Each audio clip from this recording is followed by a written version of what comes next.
I've got a calculator here. You got a calculator? I do. Listen, I'm going to give you a little trick here. Right? Okay, go on then. So it's a little trick. Right. Yeah. I want you to type in Yep. the last digit of your mobile phone number. Okay. Yep. Multiply it by 2. Yep. Add 5. Yep. Multiply by 50. Yep. Add 1767. Yep. Subtract the year of your birth. Yeah. Add 5. Yeah. Now you should have on your screen in front of you a 3-digit number. I do. Right. The extreme left digit should be the last digit of your mobile phone. Yeah. And the right 2 digits should be how old you are. That is correct. It's amazing, isn't it? Now, Yeah. don't ask me how that is done. I have no idea at all. Yep. But I think what these little tricks, we all love them, don't we?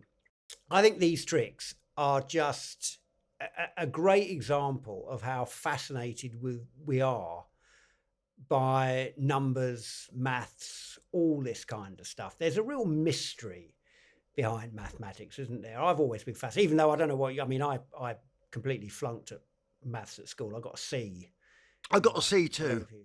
Did you? I got a C as well. I'm not a C2. A C2 is not a qualification. Well, we've got something. It's in a common. it's a bus that goes around the corner of the C2. But yeah, I've got a C. Yeah. I missed that bus.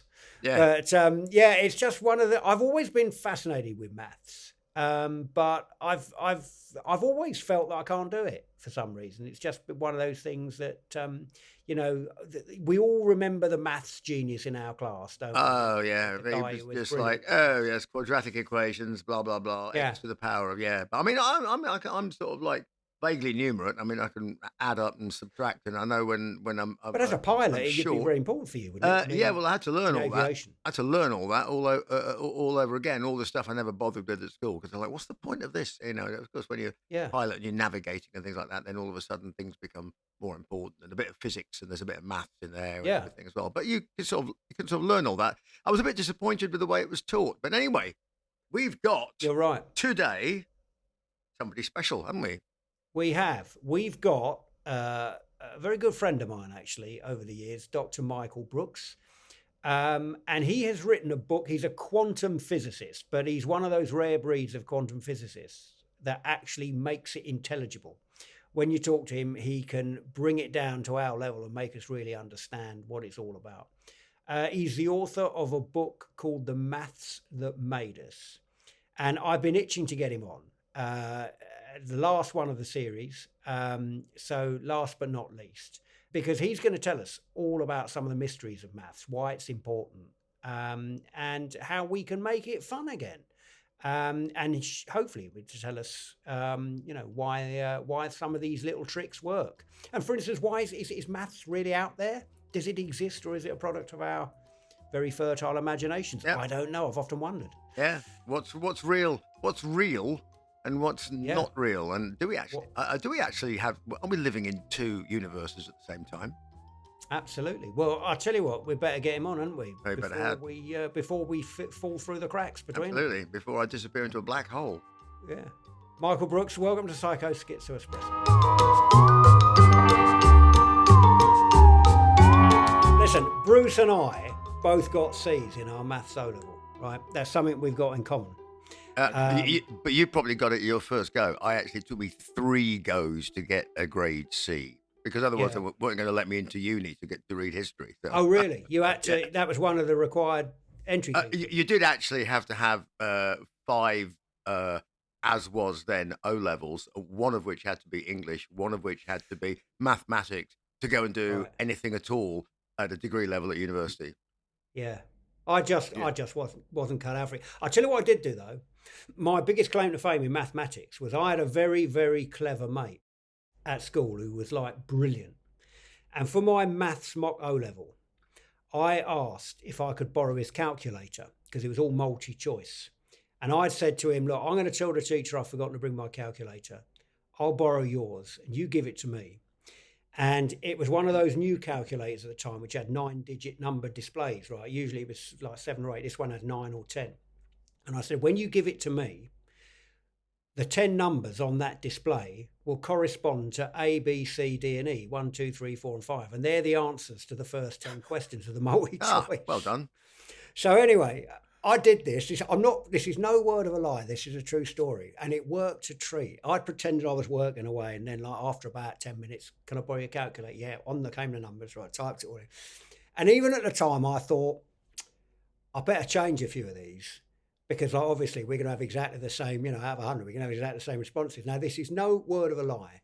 So I changed about 1 in every 5. And he failed. No, I got a higher mark than he did. Oh, yeah. So tell me what I was going to say. He got about 89% and I got about 93. By some complete fluke, I changed some of the ones he'd got wrong. Anyway, look, that's all water under the bridge now, Mike. Or are we going to revoke your O-level? Well, yeah. Please don't.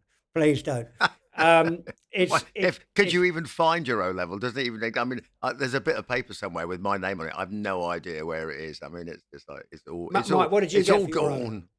A. What did I get? Did you get an A? Of course you did. Yeah. And then you did maths. And in further maths. But honestly, I wouldn't consider myself to be good at maths. That's the funny thing. Is like I think one of the things that I always say is everyone hits their level, and my level was when I got to university and I was doing physics. And I got to the first course on maths that I had to do, like advanced maths. It wasn't compulsory for the physicists, but it was the first thing that all the math students had to do. First lecture, I was like, I'm out. I can't do this. It was really? Just like beyond me, yeah. So I did A level, and that was sort of fine. But this, I just hit that point, and I think everyone hits that point at a certain time in their lives where it's like, okay, that's enough maths for me now. And it's not like I've, really used a lot of it. We got the right guy on this podcast. Yeah. Well, is there another Michael Brooks? Is there another Michael Brooks out there, the one that loves maths and wrote a book called "The Maths That Made Us"? I do love maths, and the reason I wrote that book is because people have this terrible relationship with maths, where it's sort of people are just scared of it. Lots of times when I give talks on this, I'll sort of ask the room, like, how many people have a positive relationship with maths? And you sort of get about half the room, and then the other half say, absolutely negative. I hate it. And I kind of wonder what they're doing there, but I think they're always looking for redemption. But school puts us off maths for sure. It's the way. It's not always the way it's taught, but it's the way. It's the way it's taught, and actually, I would say the same for physics as well. It's a really interesting thing because I think that the problem is not necessarily the teaching as such; it's the curriculum. It's like we expect people to go from age 11, because actually maths is fine in primary school. Everyone's kind of okay with it. I was okay at primary school with maths, to a certain degree. And did you know that 49% of the UK adults can only do the maths that they did in primary school? They can't do anything that they did in secondary school. Wow. So that kind of tells you that something's not quite right with the secondary maths system. So what we do in secondary maths is all of a sudden we accelerate. Like, you've got to learn all this stuff. You've got to learn solving simultaneous equations, quadratic equations. You've got to do algebra. You've got to do all this stuff. Nobody knows why they've got to do it except to pass the exam. Exactly. Yeah. And we don't have that sort of sense of actually, if there was a test at 14 of your basic arithmetic, your ability to do, stuff that involves percentages, so that, if you go out and get a job, what your 4% pay rise means, or you do probabilities so that, how, things are reported in the newspapers, what that actually means when people are talking about, probabilities of getting cancer. If you can do basic arithmetic so that if you want to become a nurse, you can do the kind of drug calculations that need to be done. Because at the moment, if you want to become a nurse, you have to have GCSE maths, right? That's a massive roadblock to a lot of people because they couldn't get their heads around algebra and the other stuff that was sort of all abstract. Whereas if you actually sort of pulled it back and said, you have to pass a basic arithmetic calculation exam at 14, you'd be in a lot better position in terms of people being ready for the workplace. Yeah. And lots of people are going back to sort of having to do like relearn maths as adults effectively in order to progress in their careers. So something's going wrong. It's a bit like a language then, Mike. I mean, it's in psychology, it's called contextual knowledge. So like people are much better at working with stuff they know when it's actually being applied in a certain environment than when it's just been learned abstract. So, I mean, if you learn a language that's just not spoken anymore, and you're just learning for the sake of it, as opposed to say learning a language like say French or Spanish, where you're actually going to use it. And Yeah. I suppose that's what you're saying, is it? Is it a similar thing, Connor? And I think so. And even not even that you're going to use it, but that people have used it in the past. So one of the things I do in the book is go back and say, each chapter is like a school subject. So the chapter on algebra, I go back and say, where did this come from? Like, what, we sat down in algebra class and we learned, how to solve, these equations. And we learned that formula, x equals minus b plus or minus the square root of b squared minus 4ac all over 2a. And there's people up and down the country who can still recite that and still don't know why they can recite. I've never heard of that in my life. You would have done it in your O level. And Really? Wow. yeah. That was one of those multi-choice things on the calculator. Yeah. But that was one of those things that you had to learn, and you just learned it so you could pass the exam. But what you didn't learn is that the Babylonians had that formula, and they used it like 4,000 years ago as a tax calculating tool. So that was their way of working out the shape. If you had a field that was a funny shape, you used that to work out what the area of that was so that you could tax people the right amount for the crops that were coming in.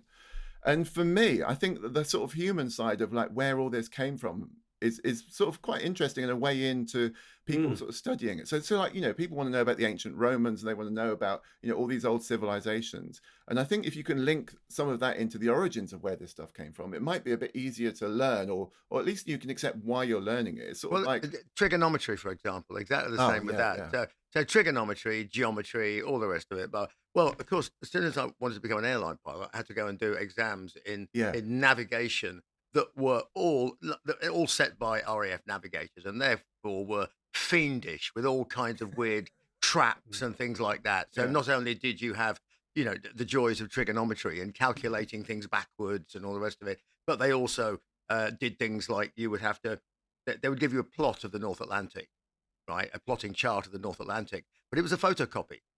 So that meant that it was deliberately distorted.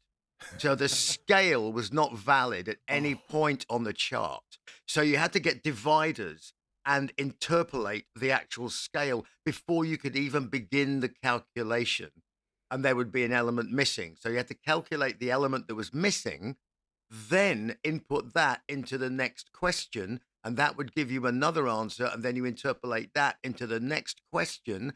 So you get one question wrong and you buggered half the paper. That's it. Yeah. And you failed. And it was called Navigation General was the paper. And it was a source of terror to me. And because all the time, and most of the people that were flying with it, I'd imagine, Bruce, actually. No, right. Because there were some people, and they're on some weird spectrum, who you would get 99% the whole time, right, on this paper. But at the same time, when it came to hydraulics, electrics, aircraft, general systems, engineering, that sort of stuff, I got nearly 100% on all those papers. Yeah. But when it came to bloody navigation general, I was like, meteorology, all that kind of stuff.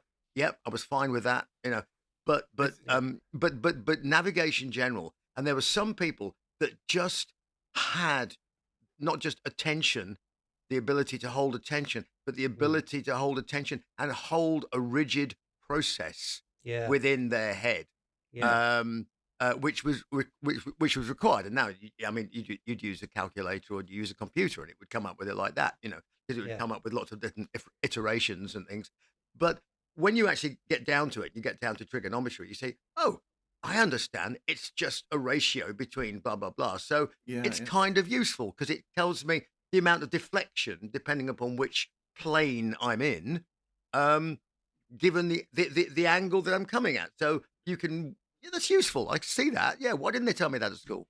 It's nuts, isn't it? You're in a fine tradition there because people have been studying trigonometry for navigation, obviously for thousands of years. And in the 14th century, they set up things called sailing schools, where sailors who had no education whatsoever and had just gone onto the ships when they were like 8 years old or whatever, would go back to school to learn trigonometry in order to do navigation because they wanted to progress up the commanding sort of line. And so they go back to these sailing schools. There was one in Dieppe, That was the most famous one, and they even had pirates turn up and do courses in trigonometry at these things, so that so they could intercept Pirate ships maths. better. I mean, it is pirate maths.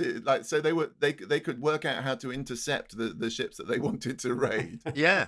Yeah, it's an extraordinary thing, but it is all just right-angled triangles. But Yeah. when you learn that at school, you don't learn any of that, do you? No, they It's just say you have to learn this, and you say, well, why? And the guy goes, because you have to. Yeah, exactly. And, you want to pass the exam. And that's not an incentive for any reasonable thinking person to go, well, why do I have to? Especially a teenager, right? I mean, teenagers are famously not great at doing things they don't want to do. Yeah, exactly. Do you know, I heard this gag the other day, and it's like there's a 7-year-old boy, and he's not doing very well at school in his maths, and his dad's obviously a bit worried about him. So he sends him to a really strict religious school to kind of like, get him to pull his socks up. And at the end of the first term, he comes home, and all of a sudden he's getting A grades in maths. And his dad's obviously, really proud of him, but he's a bit suspicious. And he says, like, how come you got so good, son? And he says, well, when I went into the classroom on the first day, I saw this fella, and he was nailed to a plus sign on the wall. And he said, I knew they meant business. I knew you'd like that one, Mike. But the reason what I was going to say was, that's people's perception of maths, isn't it? It's plus signs. What Bruce was saying, my kind of vision of maths is the ghost of a teacher that was telling me how to solve equations, do plus and long division, all this. It's clearly not that, is it? So Mike, what actually is maths then? If it's not that, then what the hell is it then? What are we actually talking about? So what we're talking about is a human construct, right? Because not all societies around the world do numbers. So even just knowing numbers. So there's a tribe called the Piraha in the Amazon who literally don't count beyond 3. They don't really count because your brain is able to recognize 3 distinct things sort of instinctively. It just sees them. So if you look at, the thing I always show people is like, I get like, 5 bananas and 4 plums and 6 pears and 2 apples. And people can look at that and they can instantly tell me without counting how many apples there are because they don't need to count those. And up to 3 things, you can do that. So this tribe doesn't bother with anything beyond 3. So if they've got 5 kids and you ask them how many kids they've got, they say more, more than, it's just like, it's 1, 2, 3 more. And really sort of interesting studies have been done on these people. So they can't match. So if you give them a pile of 10 AA batteries, the experiment was done with, and you just lay them out in a row, and then you say, and then you give them a pile of batteries and say, can you just match the number of, so basically match the number of batteries. They can't do, most of them can't do beyond 4 or 5. Some of the clever ones can do 6 or 7, but they just, they just don't have this concept of numbers. So I think it's really important to appreciate that as human beings, the fact that we do maths at all, even basic arithmetic, is a real step up from anything that any other animal does. And the reason we do it, and the interesting thing is that our brains they don't have a space for numbers. So there's no part of your brain that's dedicated to numbers at all. They actually, so if you put somebody in an fMRI scanner and ask them to do arithmetic, the bits of the brain that light up are the bits to do with finger control. So this is why we count. Right? Yeah. If we count on our fingers, wow. And we're taught to count on our fingers. It's digital. So it sort of piggybacks. So maths and arithmetic piggybacks on the brain circuits to do with fingers, which is probably why we count using our fingers so much. 10's a convenient number. And 10 is the convenient number, which is why so many people use the sort of decimal system. Although, other cultures use, much, Babylonians were base 12, weren't they? Yeah, they were base 12, basically because they worked back from sort of 60 being a number that was really divisible by lots of different things. Yeah. And 360. That's why we've got 360 degrees. So, Mike, do animals have a sense of number at all? Only a sense of proportion. So you can give... you can give them a kind of, a pile of food, and one is twice as big as the other, and they'll go for the twice as big one. But if it's only a third as big as the other one, they won't distinguish between them. Right. Okay. Yeah. Yeah. So you were talking about the Romans and the Babylonians and obviously medieval Britain.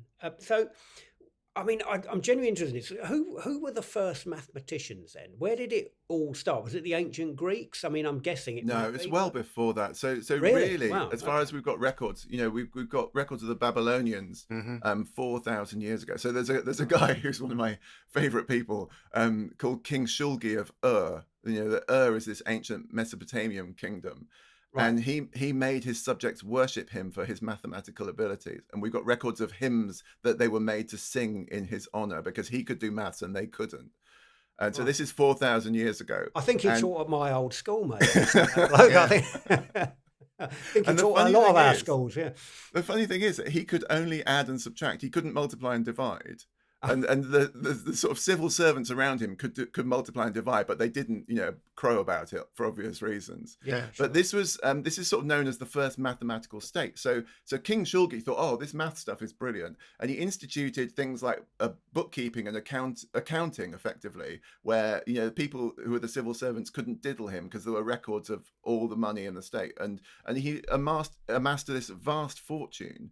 And it became like the richest city, the biggest city in the world at the time, just because he had control of numbers, basically. Wow. Yeah. Well, the So- Persian, what is now Iran and what was formerly Persia, that's basically what we're talking about, isn't it? About Yeah, Babylon. that- It's Exactly, that sort of cradle of civilization thing. It was sort of built on ability to do maths and take control of numbers. And there's ancient Indian cultures and Chinese cultures as well, where we have some records of stuff being done. Like the Chinese were using negative numbers, hundreds, if not thousands of years before we were, because we found negative numbers in the West quite sort of suspicious. We didn't really like them, and they were sort of associated with debt and I was going to say, but yeah, overdrafts. yeah, Student loans, and student the loans church and actually sort of overdrafts. railed against them quite a lot, because it was it seemed to be a way of just cheating people.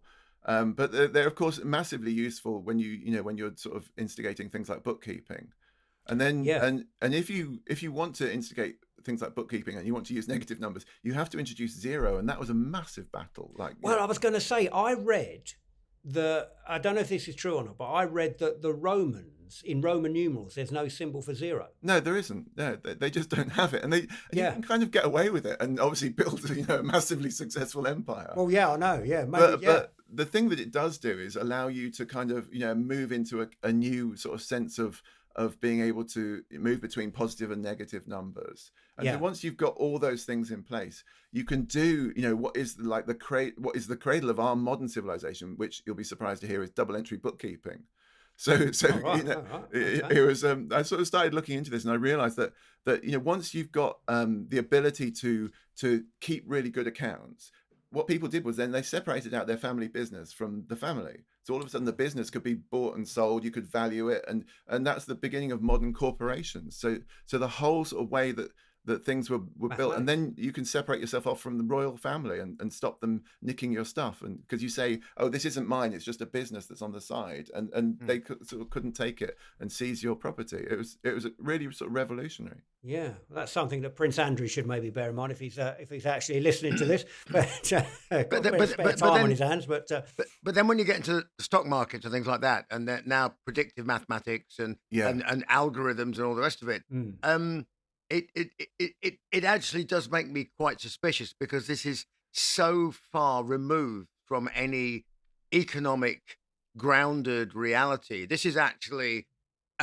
academic math taking control of massive sums of money for effectively, it's almost like artificial intelligence is taking over these sums of money and manipulating them in ways, and sometimes catastrophic results as well. Yeah, absolutely. So I mean, so this is the area of calculus, which you may not have studied, because I don't think it was part of the O-level syllabus. No. But calculus is this enormously powerful thing that basically allows you to sort of chart how one thing will change when another thing changes. Right. And that's the basis of all these sort of economic models that are used in the city and trading. do you know, Mike, I did study calculus, and that's because I managed to blag my way with that magic calculator through the O-level, and I actually was dumb enough to try to do A-level maths on the back of that. I love that. And we did. That's we did optimism there, right? Yeah, no, exactly. Delusion.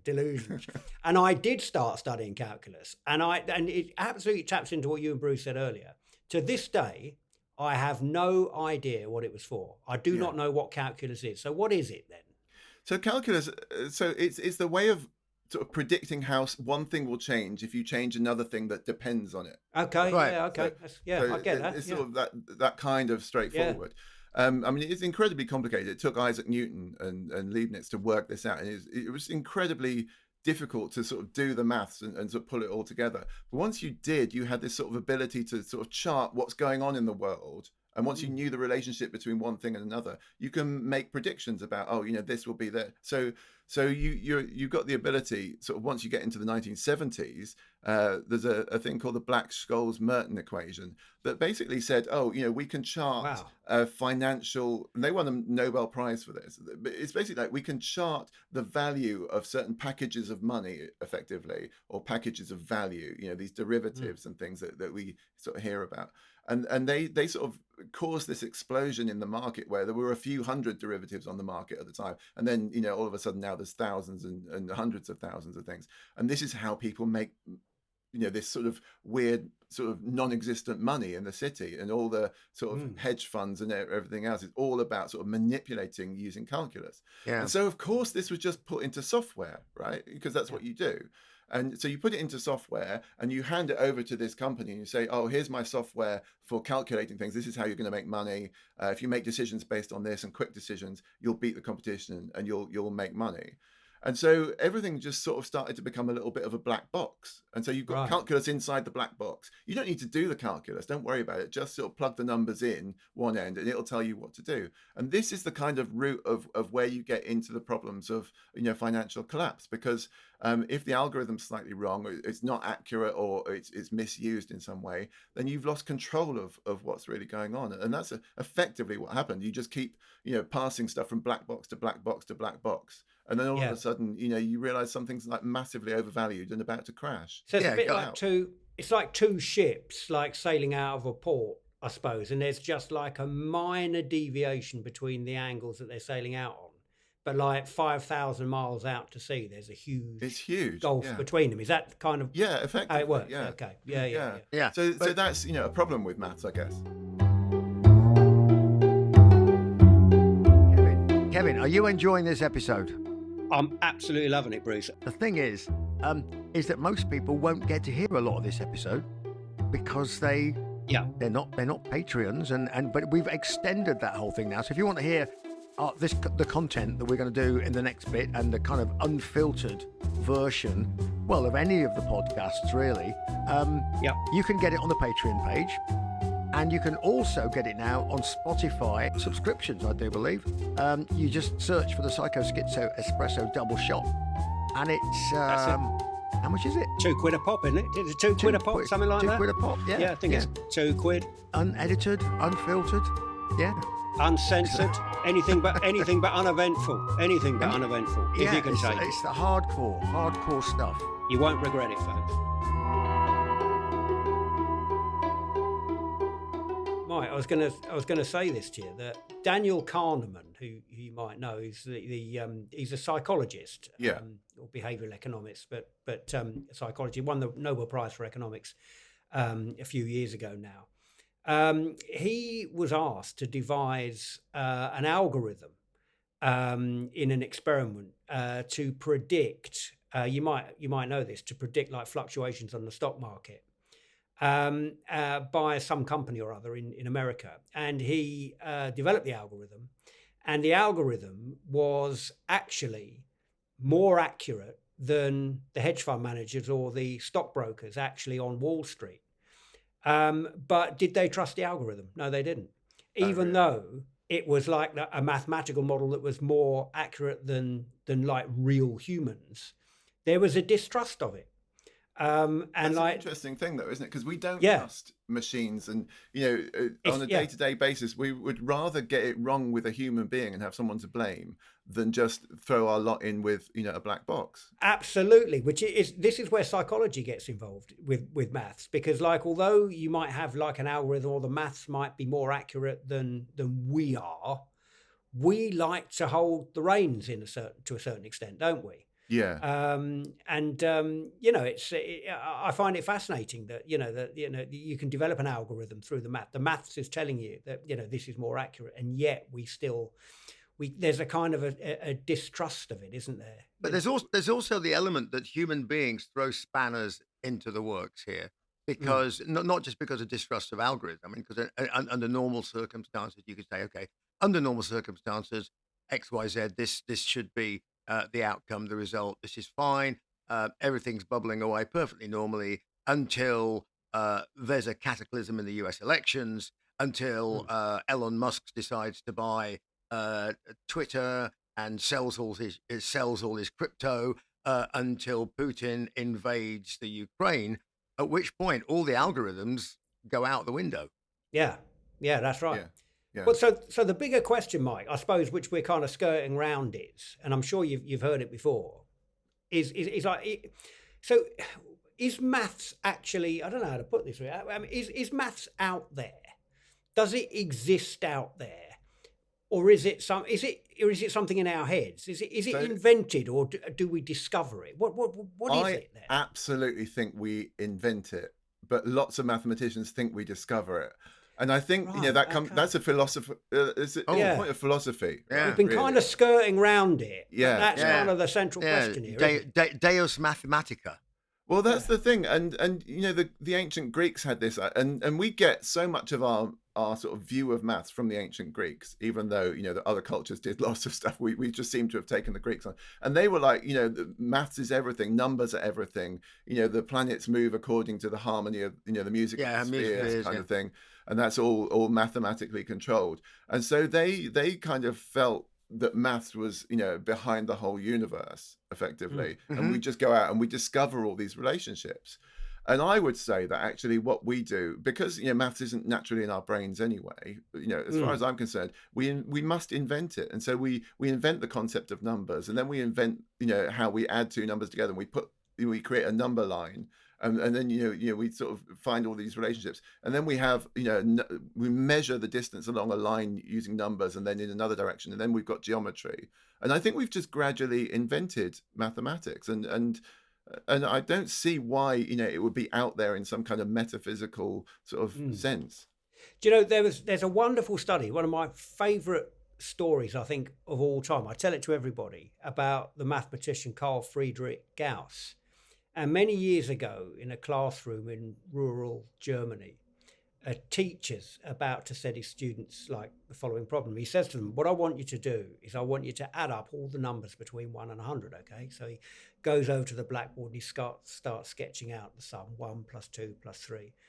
And then he sits down at his desk and he, takes out a pile of paperwork, thinks it's going to take them about 10, 15 minutes, maybe even longer to do the sum.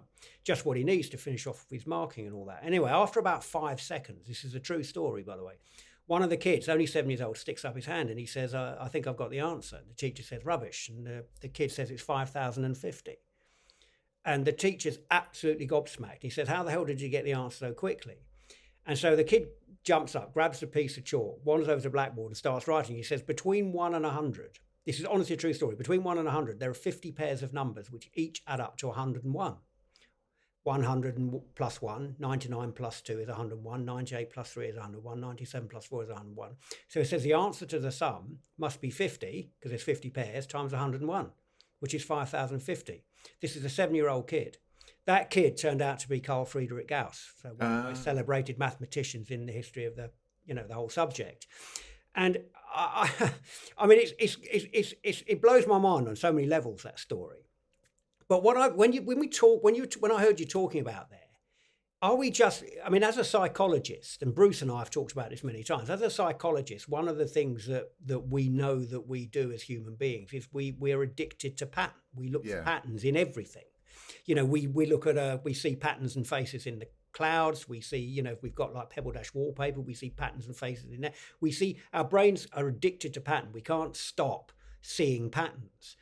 And I'm just wondering, is mathematics just the language of pattern formation? Yeah, I think... Are we just looking at patterns and then we think, well, we need something to describe this pattern, and maths is the language to do it? Is that what it is then? Yeah, and it's about decoding patterns as well as describing them. So sort of finding those patterns, working out what the relationships are, and pulling them back into some useful thing. But I would say that actually, math is many things. Math can sometimes just be adding up and doing your grocery bills, and Yeah, and sure. that's math, nice, right? yeah. And that's not pattern spotting or anything. No. But the kind of, again, we're back to this sort of higher, let's have a philosophical view of what maths is, and we want it to be pattern spotting, and we want it, and that is one aspect of it. And so a lot of the research, like into prime numbers, is about pattern spotting and trying to. I want to ask you those about things. prime numbers. Yeah, keep going. But the thing is that people play with these numbers, right? So you get certain people through history who do just play around with numbers and find these new patterns and find new ways of sort of expressing relationships between different numbers. And that's how you get algebra. That's how you get things like cubic equations, where there was mathematicians in the sort of Italian Renaissance, or just before the Italian Renaissance really, who were putting together ways of solving these equations with x to the power of 2 and x to the power of 3 and x to the power of 4. And they were a lot of them were doing it for fun, but others sort of realized how useful they were, and those actually became anyone who could solve these equations basically got employed by banks to show them how to do what the optimal rate of loaning money is and interest rates and stuff like that. Because so people who mess around with these numbers and are good at these patterns and playing with these patterns are actually useful to society, because of course somebody will find a way to apply these things. But essentially, maths is like, there's so many different things. And I think it's important, but essentially it comes down to the fact that we've invented numbers. What can we do with them? I'm interested in your quantum world, right? Oh yeah, at the moment, right? Because now, look at the smile on his face. That's all he's on here for. Exactly. But from an external point of view, right? From an external point of view, for somebody who can accept that the if you like the Newtonian view of the universe, which is a sort of a continuation of all the processes you're describing, in which the harmony of the spheres, 1 + 2 + 3 + 4, blah blah blah blah blah. The human beings, we are the masters of all we survey. We're the kings of the planet. We're the kings of the universe. And everything is in order. Everything will move in order, in an orderly fashion. Boom, boom, boom, and then we discover the atom, and we go, oh, the atom. Oh yeah, well we will make that behave in an orderly fashion as well, until, oops, it doesn't. No. So have we created? Is there two basic worlds here? Is there a world of, if you like, Newtonian maths, which is useful because if you want to get from A to B in an airplane, or you want to calculate your grocery bill, or you want to build a house or do something else like that, that's that all kind of works. That on a mundane level, even though it might be quite high level, that's a mundane level. And now you go into quantum mechanics, the quantum universe, which is an altogether different plane of existence of mathematics and or physics. Is it even worth calling it an area of mathematics? Is it an area of existence which can be investigated with different tools? That's a great question. We want the answer in 15 seconds. Yes. Just so I mean, it definitely is maths. So when quantum theory was invented, it was invented using, first of all, statistics. And then once people have put things together, you get this sort of defining equation, which is the Schrödinger equation, which describes how atoms behave, right? Yeah.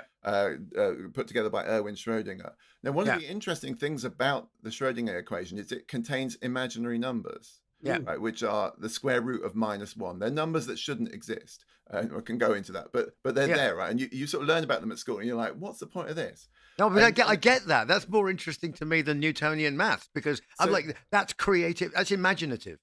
Yeah, so you can't have you can't have quantum physics. It doesn't work. The maths of it doesn't work unless you have these imaginary numbers. And Right. you would say, oh, that's because they're to do with some abstract kind of other plane. But actually, imaginary numbers are incredibly useful in describing like our everyday existence. So like all of electronics and all of the electrical sort of stuff that sort of sets us up requires imaginary numbers to engineer it. So all engineers know that imaginary numbers are incredibly useful, even though they don't exist within our normal set of 1, 2, 3, 4 kind Yeah. of numbers. And you can trace a direct line, in fact, from the Marshall amp right back to the invention of imaginary numbers, in that you can't so you use imaginary numbers to create the electronic circuits, because it's the only way to really sort of get a handle on what's going on inside those electronic circuits. So you describe them with imaginary numbers. So then people produced radios, and then so all of the sort of radio circuit diagrams involved imaginary numbers. And this goes right the way back, like before we all sort of went, oh my God, chaos theory, blah, blah, blah. Way before that, we were using imaginary numbers. Yeah. So we've been using them for such a long time. And with quantum theory, you sort of think of it as being, another plane. And it is strange, because you look at an atom and we know that atoms exist, but we don't know how to describe what they actually are. Yeah. All we can tell you is what they do, right? And we use the maths to describe what they do. And then that maps really nicely and neatly onto experiments. So that's all we can say, but it doesn't give us any kind of actual insight into reality in terms of, what is an atom? What does it look like? What's it made of? Or, we know, we put labels on its constituent parts. Sure. But we still don't know exactly what they are. Yeah. Because they behave sometimes like waves and sometimes like particles. Yeah, exactly. Yeah. So, but all of this, you can tame it using the maths of complex numbers, imaginary numbers. And so... And that same maths applies to so many things in our, all of Silicon Valley was built on imaginary numbers. Which uncertain, it's very real as well. But it's a maths of uncertainty. It's just a maths of describing relationships between things that don't succumb to any normal sort of number relationship. I don't say uncertainty. It is uncertainty, because if there's no certain relationship between things, it must therefore be uncertain. A new way to describe that relationship. Yes, that's right. It's like the dark web of maths. That's kind of what it is. It's where all that dark stuff. But I mean, it's for me, I think it's amazing, because imaginary numbers were discovered in the 1500s. Right, there was a guy called Jerome Cardano who I sort of became obsessed with for a while and wrote a book about him. And he sort of found these things when he was trying to solve some algebra equations. And he just came across them. He said, oh, I've got to deal with the square root of minus 15. I have no idea how to do that. And he said, well, okay, that's problematic. Let's sort of put that to one side, worked it through, just sort of ignored it, but said, I think these things are important. And it turns out that square root of minus 15 disappeared as he went down his equation and went a bit further in. So he sort of got away with it. But he said he was the first person to say, this is interesting. These things shouldn't exist. Mike, one of the things I'm struggling with is when you say you think that we invented maths, and I'm in no position to really disagree. And that would be a minority opinion. Yeah, mathematicians, by the way. Okay, fine. Yeah, That's because they've got ideas above their station. Ideas. Oh, right. Imagine. There speaks a physicist. When you look at something like the Higgs boson, which was this like tiny particle. Which was discovered at CERN, the Higgs boson. Now, I've read the Higgs boson, before it was even discovered, before it was even on the radar, the mathematics predicted that it would be there. And actually, at first, with the mathematics predicting it was there, it wasn't there, and then it was later discovered to be there. If we've invented this tool that we call mathematics, it's bloody powerful, isn't it? And it's a bit coincidental that actually this thing that we've invented is predicting stuff that exists in the cosmos, in our environment, that actually, is there before we kind of know it. That's one hell of an invention, mate, isn't it? It is one hell of an invention, but human beings are incredibly inventive. There's no monkeys sitting around talking about quantum physics. I'll tell you that. Yeah. And and we have this power, and maths is extraordinarily powerful, right? I mean, it is, and there's a whole sort of litany of particles that were theoretically predicted, because that's the only way you can make the theory make sense effectively. It's like the theory requires this, this, and this in order to have the sort of stability in the universe that we see, and the Higgs boson was one of those things. And so that was the theory that Peter Higgs and others came up with in the 1960s, and it took until 2013 to build a machine that was powerful enough for us to see that far inside the sort of the nature of reality effectively, in order to sort of see these particles fly off and say, oh yeah, those are the particles that are produced by Higgs boson. So we got there. It took us sort of 73 years, but we get there. And other things were predicted in theories and then discovered a year later in a particle accelerator or something like that. So it's not always going to take that long, but it's just unreasonably powerful, maths. I mean, because you can say, okay, I can use this equation to describe how these particles behave. And I know how they behave because I've seen them in experiments. So then I'm going to write an equation that sort of describes how that will evolve over time. And you get to the point where you can say, right, I've sort of got this. And therefore, if I'm right, then this will happen down the line when I do this. And it does. And you say, right, I've discovered a new particle, and we sort of celebrate it. But really, the maths is the thing that discovered the particle, in a sense. Mike, you're saying about, probabilities there and patterns. I always remember watching a version. There used to be a show called Rab C. Nesbitt. Do you remember it? Yeah, it's like a Scottish alcoholic living in Glasgow. Sorry, I should try to narrow it down a bit more. but anyway, so Rab C. Nesbitt, and he did his lottery one year, and he picked the numbers 1, 2, 3, 4, 5, and 6, and all his mates said, Rab, you never win anything with that. And 7, 8, 9, 10, 11, 12 came up.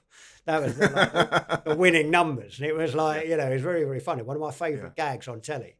But is it true? I mean, do you have any tips about the lottery? So we're talking about patterns and all this. Is it really true that 1, 2, 3, 4, 5, and 6 has as much chance of coming up as any other random string of numbers? Surely that can't be true, is it? That is absolutely true.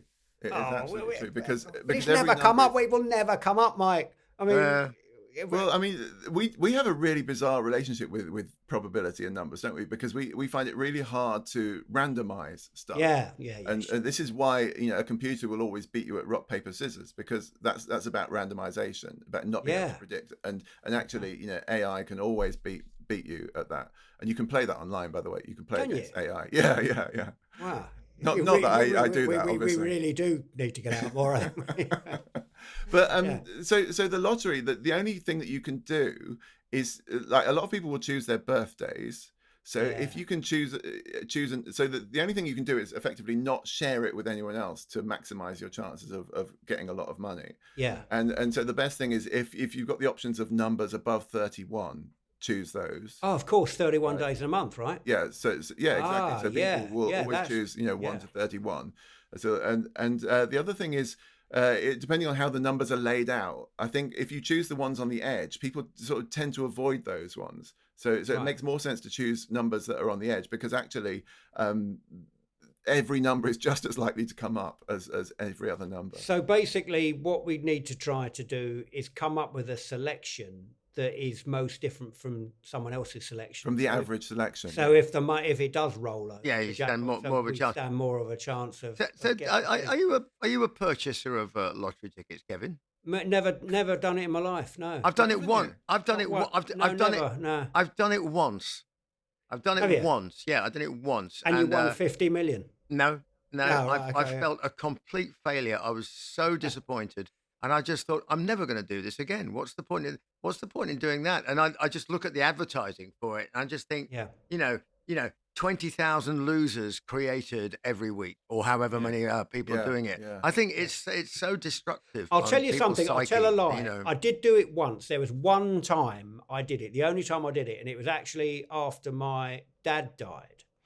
And my dad, we lived in a flat in London, and my dad told me for years, when I die, son, this flat will be yours. Cut a long story short, it turned out he'd been renting it for 50 years. And actually, I actually needed to pay $5,000 to get him out in rent. Right. Oh, no. So it was like, anyway, I thought, well, my inheritance, when I eventually got it, was like £4.11p. That's what it was. It's like the Monty Python sketch, Kev. You know, one day I will be there, all this will be yours. Well, yeah, it was curtains. a little bit like that. My inheritance was £4.11p, and I remember ringing up the solicitor. I was in Colchester at the time, and saying I'd like to come down and get my inheritance. And this girl on the phone said, "Oh, sorry, Mr. Dutton. I'll check it out. Right, okay, right." And then she went away from the phone. I never came back, and she said, "Would you like it in one of those plastic little bank bags do you get?" And I'll never forget it. And I said, "No, I'm coming down to get it." Anyway, I took this money out, and I felt so sorry for myself. Anyway, when I was clearing out my dad's things, I found his lottery ticket. He did it religiously every week. And I thought, there's a sign from heaven, right? Obviously, I've got the coins. I've got the lottery ticket. Put it on this Saturday. The numbers are going to come up. I swear to God, this is true. Yeah. I am genuinely a scientist. Mike will tell you, right? Yeah. Checks in a post, Mike. Anyway, so I remember going down to the corner store and buying this lottery ticket and putting the money on the counter. And I remember the gentleman behind the counter tried to grab the money, and I took his hands. And I bet he thought he's going to hold this post office up. And I said, no, you can't touch it. I have to touch the money. And I pushed the £3 coins towards him, went back with my dad's lottery ticket. And Elaine, my missus, that night, I've never ever sat down to watch the lottery in my life. And we sat down and watched it. And she said, there was Holby City on all these kinds of shows. And she said, what do you want to watch? I said, why don't we try the lottery? Just like to see what it's about. Nonchalantly, you said, Wetting buckets. I was literally. Elaine said, "You all right?" I said, "Yeah, fine," because I couldn't tell her. Anyway, the ball started spinning around. I thought, this is it. This is it. Not one number came up. Not one. And I remember saying to a mate of mine, I said, "You know the moral of the story there, don't you?" And he said, "Yeah, anything to do with you, your dad, and money turns to rat shit." Right? That's the moral of that story. Yeah. So I did do it once, but there was no divine signal from heaven or anything. It was just I wasted more money. That was me. Inheritance of £4 gone. I think they're quite destructive, actually. Yeah. What about you, Mike? Do you do it? I've done it once, maybe twice. The weird thing is, the first time I did it, I just got a phone call from somebody that I did quite a lot of work for, saying basically we're not going to employ you anymore. And I was so pissed off with it. I just thought, oh, God, I'm just going to play the lottery, just see, just see. The universe owes me something. Yeah. And similar to me. And I won £5,000 that week. Hey! You're joking? Did you really? I put a fiver in. How many numbers did you need to get that? I honestly don't know, Kevin, because I just put the numbers in. I was like, I just did it online. I was just pissed off and thought, I'm just going to waste a fiver now. And then I didn't check. I didn't sit down and watch the program on Saturday night. I was going through my spam email, and I found a thing from the National Lottery saying, you're a winner. We've put the money into your account. God. And turns out that I'd won £5,000. Oh my God. So I was like, I'm not doing that again, because obviously that'll never work. But I did do it again, and it didn't work. Yeah. And you quit while you were ahead. You didn't keep chasing. I did quit while I was ahead. Yeah. This idea of like how maths can optimize stuff, I'm genuinely fascinated with. My favourite example, Mike, I don't know if you've heard of this.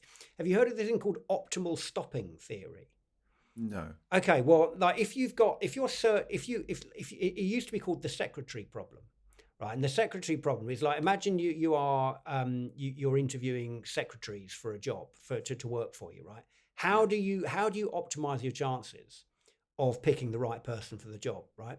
Well, anyway, mathematicians have been working on this, called optimal stopping theory. It works for anything. If you're looking at houses, if you're buying cars, let's just take, first of all, you have to decide how many you're going to look at, right? So let's just take, for the sake of argument, 100. So you're going to buy a car and you're looking for 100 cars. So what you do, optimal stopping theory says you look at the first 37 cars with no intention of buying them at all. It's known as the 37% rule. You look at the first 37 without any intention of buying them, right? You've just put the checkbook to one side. You're just looking at pure curiosity. And then the first car after the first 37 that is better than those first 37, that's the one you buy, and you don't go any further. Wow. And it's called the 37% rule, and it's part of this thing in math called optimal stopping theory. Why? Oh, God, don't ask me that. Don't ask me that. I have no idea. I mean, I could spend actually 2 hours writing the equation out on the board for you, but actually, unfortunately, we don't have time. But anyway, Mike will know the answer. that Yeah, you've encountered the best thing, isn't it? yeah, Already? it's yeah. I think it is something like that. I did look into it, Yeah. and it's something like that is, and it genuinely works. So it's like a practical tip for anyone listening. That's really weird because it also ignores subjectivity as well. No, So well, that is, I mean, yeah, no, it I does. mean, if you're looking for a small economy car, and the No, first it does. car after 37 is a bloody great Jag gas guzzler, I think I'll go and buy that. No, Well, no, no, no, you no, know, no. you You've know. got to set your parameters, Bruce. So I mean, it's not random. Right, It's not right, random. So you've right. got your parameters. So you're looking for like a car. The 100 that you look at, that Okay. population of cars is Okay. like. So the you've already cars that you've you can- already defined the Yeah, set. The you've set defined that the you're set. looking at. Okay. God, Mike, you've rubbed off on define the set. Did you hear that? You've defined the set. Blimey. Are we talking about Venn diagrams next? Fuck. So you Yeah. reject the first 37, and Yeah. then the next best one after the 37, that's the one you buy. And apparently, I mean, yeah, it does tend to override, gut instincts, all that kind of thing. But and also That's presumably really interesting. Yeah. it also overrides the fact that I guess the best of all would come in the first 37. But overall, apparently, this works. Optimal sampling theory. So, Well, also the other thing is that you can't choose between some of them. So But it also depends as well. It's also dependent. Okay, you want to define the all hatchbacks, all small hatchbacks, but you then have to say, well, how? What's the medium I'm looking at that group of hatchbacks through? So if I'm looking through a filter Sure, which is yeah. already filtered on the internet, like I don't know whatcarbuyer.com or whatever the heck it is, they've already applied filters to that. You're not necessarily seeing a truly random proportion of the vehicles that you want. They've already been jiggled around, so it might make it invalid as well, because you've got different parameters that you're looking at as well. You can't freeze it in time. Yeah. Interesting. Let's change the subject, shall we? Yes. I'm afraid I've pissed on your firework, hasn't it, Kevin? That's it. Sorry. Listen, forget him, folks. Forget him. 37% of the first option. But it's interesting. I'm gonna get on Google and find something completely random that I have no intention of buying, and seeing if give it a go. and see if I can persuade it to sell it to me when I get the number 38. Oh my God! I never knew I wanted that. Yeah. It's got to be better than the first 37. But Mike, obviously the World Cup has just started. I can't let you go without asking you about maths and penalty shootouts. I mean, I don't even know if there is any that can help England win a penalty shootout or anything. Is there anything you can tell us as a mathematician that can help us win a penalty? Yeah, so I literally just done an episode of my podcast on this. Oh, right. Yeah. So it's maths is huge in football right now. So people are since about 2012, people have suddenly realized that if you apply statistics, you can do things like predict where a penalty taker is going to hit the ball. So now they have data, because there's so much data comes in. You get like 1.5 million data points per Premier League match now. That comes in on all the aspects of the game. That's right. I'm sure you know. Yeah. And you've got data on penalties, and England have been going through it. And Gareth Southgate is on record as saying, we've been through like we've input into the program all the thousands of penalties that have been taken. We can analyze it from the perspective of the taker and the goalkeeper. And you just do a probabilities of like, this guy's taken, 400 penalties. He's put 76 of them in the top right corner. Yeah. He's put, 33 of them in here, 33 there. And you just do a kind of a probability map of where they're likely to. And also you've got information about if they did this last time, what they do next time. Yeah. And so you've got all these relationships that you can explore. And so you can literally tell a goalkeeper, it's 56% probable that he'll go bottom right. And from the penalty taker's perspective, you get information on which way the goalkeeper tends to go, and all of this data is being used. So there's a firm called SAP, a German firm, who in 2013 teamed up with the German national team, right? Right. Okay. And went through all this data and particularly penalty stuff. And Germany won the World Cup the next year. Yeah. But the problem we've got now is everyone's doing it. Yeah. So you're kind it's of like an arms screwing race. the whole. Yeah, It's an okay. arms race in football. Right. And so now, so you had the situation where, for instance, Liverpool were really hot on using data for pitch control and everything else. And now everyone else has done it. Somebody sent me a LinkedIn advert from Man City. They wanted what they called a performance physicist in 2020. Well, just after they'd lost everything to Liverpool. Wow. And they basically said, we want physicists to come in and help us to, to kind of analyze the game and put it all right. Did you apply? Did you ever go? Yeah, I mean, sounds great. It sounds like a great job, but actually, I imagine it's a nightmare. It's a Monty Python sketch in the running, is it? And there's Isaac Newton on the wing, and here's Carl Gauss. Right, Carl Gauss with it's a late one in the back of the net. Oh, that's right. The net's not quite the same. No, Didn't Spike Milligan did the Philosophy Olympics? Do you remember that? And it was it Philosophy Olympics? Yeah, and it was like Pythagoras on the start of one of those, like one of the Stoics. Didn't even get out of the blocks. He was just standing there, sort of like cogitating. And I think it was Spike Milligan. It was fantastic. It'd be on the web somewhere. But go on, mate. So you can. So there is data. So there is all this data. It's all being analysed, and everyone will have a map of where each player is most likely to kick. Goalkeepers will be, sort of thinking about, oh God, they've got my data, so I've got to try and randomize. So it turns into this total sort of mess in the head, because everyone's doing this now. But hopefully it will help England. I mean, this is fantastic. I can imagine it. And here comes Heisenberg on the wing, and he's going to score. He's going to score. But he can't make up his mind. It's to the left, to the right, to the left, to the right. But Schrödinger's out of the box. Schrödinger's out of the box. Yes. Yeah, the Stoic just standing there. Referee's blown his whistle. Yeah, just standing there, not doing anything at all. Oh, it's great. It's a radio sketch, isn't it? Like Nietzsche just blasts it into the stand. The physicist said, yes, absolutely no point in that whatsoever, but it's magnificent nevertheless. What I have heard is that there's a stat which is, first of all, I think there's a stat which says that whoever goes first has an advantage. So I think 60% of teams that opt to go first win. And that's because of the pressure. It comes back to, we mentioned Daniel Kahneman earlier. It comes down to this thing called loss aversion.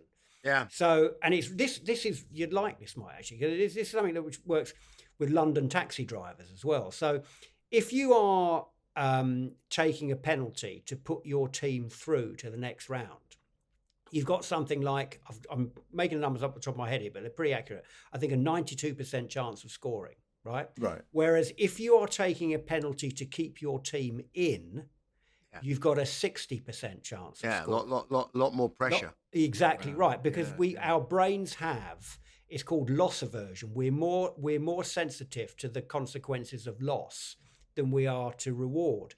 And wow, so, that's really interesting. Yeah, so like if it's 4-3 to you, Mike, and you're taking a penalty to put your team through, you've got a 92% chance of scoring. If it's me and I've got to score to keep us in, then it's 60%. And it's really interesting. It works with London taxi drivers. And for example, if you say to, or any taxi driver for that matter, if you go into the back of a taxi and you say, how's business? I've lost track of the amount of times the taxi driver will say, oh, it's absolutely shit, mate, today. I've got to keep going. I've got to keep going to like make the numbers up. And then you get another taxi driver on another day. You say, how's business? And they'll go, it's absolutely fantastic. I'm gonna, just can it at 1 o'clock and go home. It's fantastic, Well, actually, it's completely logical. If nothing's happening, right, you should just say, okay, I'm just cutting my losses and go. And if the fares are coming in right, left, and centre, you should keep going. But taxi drivers tend to do it the other way around. And again, it's to do with loss aversion. And if nothing's happening, then you hate the idea of that and you've got to make something happen. Whereas if it's all happening, then that's no big deal. You're quite happy to get rid of that. But actually, if you want to maximise your profit, you should be doing it the other way around. Yeah. When all the fares are coming, you keep going. When nothing's happening, you've been go home. Yeah. So I've heard that it's kind of, depends on, whether you're taking a penalty to stay in and all that. And I guess also I heard, again, it would come down to your statistics. If you shoot it in the upper area of a goal, that's very difficult in a penalty for a goalkeeper to get to, upper left or right. But again, that depends very much on, you know, how confident you are in your ability. Yeah, to It's also Yeah. more difficult. It's a more difficult shot. Yeah. You know. Yeah. That's right.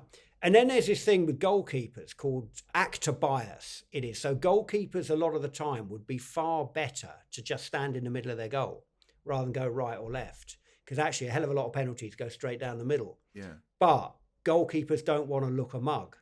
Because if it goes right or left and they're just standing there like one of Bruce's Stoic philosophers in the radio sketch, then you might as well put a statue. They do all this goal, you know. bouncing up and down stuff now, you know. Yeah, as well, that's don't they, right. you know? Yeah. Trying to distract the kicker. Yeah, I assume. What's next for you, Mike? What you got on now, mate? What are you working on? Well, I'm not really working on any books at the moment, so I'm just doing some sort of general journalism. I've got this gig with helping the Swiss government, of all people, map the future of science, which I've sort of been doing for a couple of years. Okay. And then so I'm wondering what to do with the next book. I haven't made my mind up yet. Okay. I feel like you have to be invested properly before you have to. For me, you have to be able to say, I can't not write this book. Yeah. No, that's a really good approach to take. It is, you know. Yeah, I agree. Great. Well, look, mate, it's been wonderful having you on. It really has. And thanks for having me. No, it's been wonderful. Really, really, really, really good. So here we are. This is it. Season 2.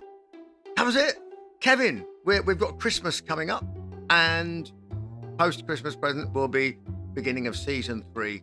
But we've got to figure out what to do for season 3. You know, initially. Yeah. You know. That's right.